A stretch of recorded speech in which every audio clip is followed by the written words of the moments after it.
अच्छा ये बताएं कि परम आनंद के लिए क्या करना चाहिए और क्या न करे जिससे परम आनंद में खलल न पहुंचे। देखिए, अभी जो हम लोग चर्चा कर रहे थे कि संसार में, इस जगत में सब परम है। आप जो कर रहे हैं वही परम है, वही रास्ता परम है। इस परमात्मा के नगरी में, इस परम नगरी में क्या कुछ गलत हो सकता है? कुछ भी गलत नहीं, कोई गलत नहीं होगा। सब परम का ही है। तो हम जिस रास्ते पे चल रहे हैं वो रास्ता गलत कैसे हो सकता है? वही रास्ता परम है।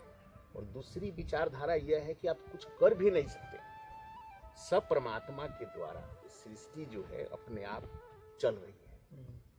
आप चाहें या न चाहें आप वही करते हैं जो आपको करना है।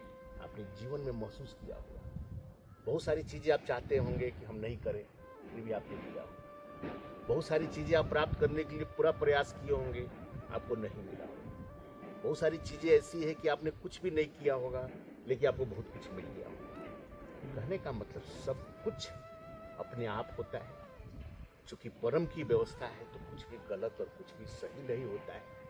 तो जिस रास्ते पे आप चल रहे हैं वही परम का है, जिस रास्ते से आप आ रहे हैं वही परम का है, और जिस रास्ते आप जाएंगे वही परम का है। यह सब कुछ वही है, केवल महसूस कीजिए। एक चीज का गांठ बांध लीजिए, अपने पॉकेट में रखिए या कहीं भी रखिए, इस जगत में जो कुछ भी है वह सत्य है, वह परम है, और उसी में परम आनंद है। तब आपको कोई भी काम आपको आनंद देने लगेगा। काम से आनंद नहीं मिलेगा। जब आनंद में आप रहेंगे तो हर काम परम आनंद का रास्ता बन जाएगा। इसलिए जीवन में एक सत्य को निकालिए, जो है वह सत्य है, वह परम है, उसी में परम आनंद है। इसलिए जो भी क्रिया हो रही है, कोई क्रिया हमारे लिए कोई कर रहा है, मैं किसी के लिए कर रहा हूँ, कोई किसी के लिए कर रहा है, सब उसी उसी परम के लिए है, और उसी में परम आनंद है।